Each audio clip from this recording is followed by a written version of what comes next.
Modern day പാരന്റിങ്ങിൽ നമ്മൾ സ്ഥിരമായി കേൾക്കുന്നൊരു കാര്യമാണ് ADHD ഉള്ള കുട്ടികളെക്കുറിച്ചുള്ള കാര്യങ്ങൾ. മുഖ്യധാരാ സിനിമകളിൽ കോൺഫ്ലിക്റ്റിനോട് ചേർന്ന് നിൽക്കുന്ന രീതിയിൽ ഇത്തരം പ്രശ്നങ്ങൾ അധികം സംസാരിച്ച് കണ്ടിട്ടുമില്ല.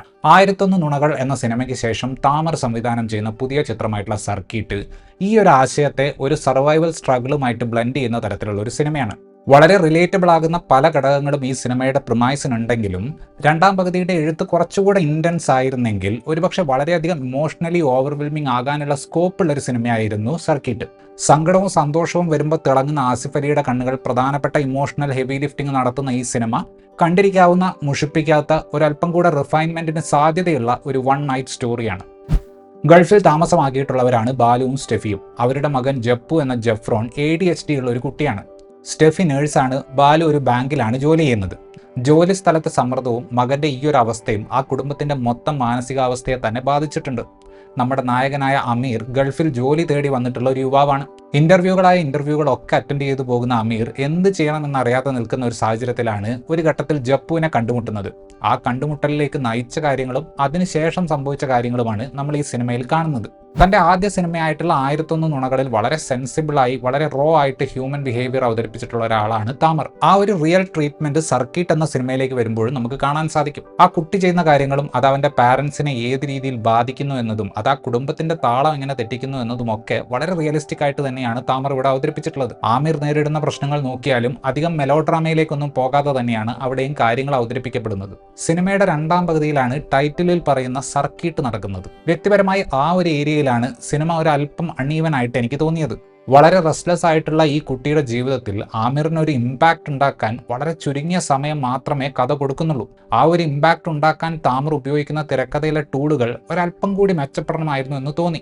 പല തരത്തിലുള്ള ഇമോഷണൽ സെറ്റപ്പുകളും പേ ഓഫുകളും ഈ സിനിമയുടെ എഴുത്തിൽ താമർ കൊണ്ടുവരുന്നുണ്ട്. പക്ഷെ സ്വല്പം സിനിമാറ്റിക് ആയിട്ടുള്ള, ചീസി ആയിട്ടുള്ള ട്രാക്കുകളിലേക്കാണ് രണ്ടാം പകുതിയിൽ താമർ പോകുന്നത്. ഇതിലെ സിനിമ കാണൽ എപ്പിസോഡ്, അത് കഴിഞ്ഞ് വരുന്ന ആകാശത്ത് നക്ഷത്രം എണ്ണുന്ന ഭാഗം, ഇതൊക്കെയാണ് ഞാൻ പറഞ്ഞ സ്വല്പം ചീസി ആയിട്ടുള്ള സബ്പ്ലോട്ടുകൾ. സിനിമയുടെ അവസാനം അമീറിന്റെ മുഖത്ത് നമ്മൾ കാണുന്ന ചിരി നോക്കിയിട്ട് പടം ഒന്ന് ബാക്ക് ട്രാക്ക് ചെയ്യുമ്പോൾ ഈ പറയുന്ന രാത്രി കുറച്ചുകൂടെ ഇമ്പാക്ട്ഫുൾ ആയ ഇവന്റുകൾ നിറഞ്ഞ ഒന്നാകണമായിരുന്നു എന്ന് തോന്നി. ഈ സിനിമയുടെ സംഗീതവും പശ്ചാത്തല സംഗീതവും ചെയ്തിട്ടുള്ള ഗോവിന്ദ് വസന്ത പുള്ളിയുടെ സ്വതസിദ്ധമായ ശൈലിയിൽ വയലിൻ ഉപയോഗിച്ച് ആളുകളിലേക്ക് വേദന ഇൻഫ്യൂസ് ചെയ്യുന്നുണ്ട്. സിനിമയുടെ അവസാനം കാണുന്ന കെട്ടിപ്പിടിക്കലും പല സ്ഥലത്തും ഉപയോഗിച്ചിട്ടുള്ള ബാക്ക്ഗ്രൗണ്ട് മ്യൂസിക്കും കേൾക്കുമ്പോൾ എഴുത്തിന് കുറച്ചുകൂടി ഒരു ഇമോഷണൽ ടൈറ്റ്നസ് വേണമായിരുന്നു എന്ന് തോന്നി.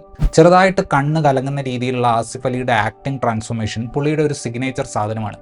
പുള്ളിയെ ഏൽപ്പിച്ച കഥാപാത്രങ്ങളുടെ അവസ്ഥ കാണിക്കാൻ ഈ ഒരു സംഭവം പുള്ളി പല സിനിമകളിലും ഉപയോഗിച്ചിട്ടുണ്ട്. ഈ സിനിമയിലും 2-3 ഇടങ്ങളിൽ ആ ഒരു പരിപാടി ഉപയോഗിച്ച് ആ കഥാപാത്രത്തിന് വേണ്ടി റൂട്ട് ചെയ്യാൻ നമ്മളെ പ്രേരിപ്പിക്കുന്നുണ്ട്. മെലോഡ്രമാറ്റിക് ആയിട്ടുള്ള പെർഫോമൻസുകൾ അത്ര ഉപയോഗിക്കാത്തൊരു സംവിധായകനാണ് താമർ. അതുകൊണ്ട് തന്നെ ഈ സിനിമയിലുള്ള കഥാപാത്രങ്ങളുടെ ഉള്ളിലുള്ള വേദന അഭിനയിച്ച് കാണിക്കാൻ, സിനിമാറ്റിക് ആയിട്ടുള്ള ഒരു ലൗഡ് സ്വഭാവത്തിലേക്ക് പോകാൻ ഇതിലെ അഭിനേതാക്കൾക്ക് സാധിക്കുന്നില്ല.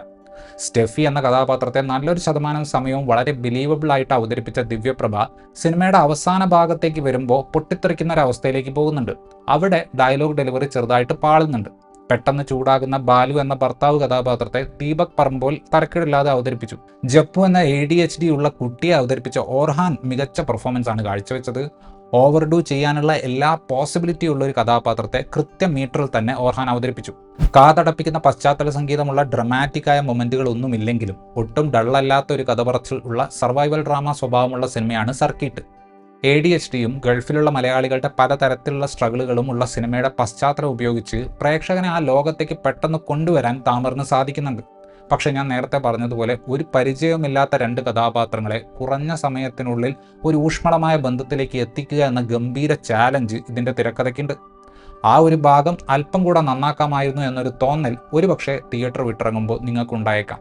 ഇത്രയുമായിരുന്നു ഈ സിനിമയെക്കുറിച്ചിട്ടുള്ള എൻ്റെ റിവ്യൂ. വീഡിയോ ഇഷ്ടപ്പെട്ടാൽ ലൈക്ക് ചെയ്യുമെന്നും കൂടുതൽ വീഡിയോകൾക്ക് വേണ്ടി ചാനൽ സബ്സ്ക്രൈബ് ചെയ്യുമെന്നും പ്രതീക്ഷിക്കുന്നു. താങ്ക്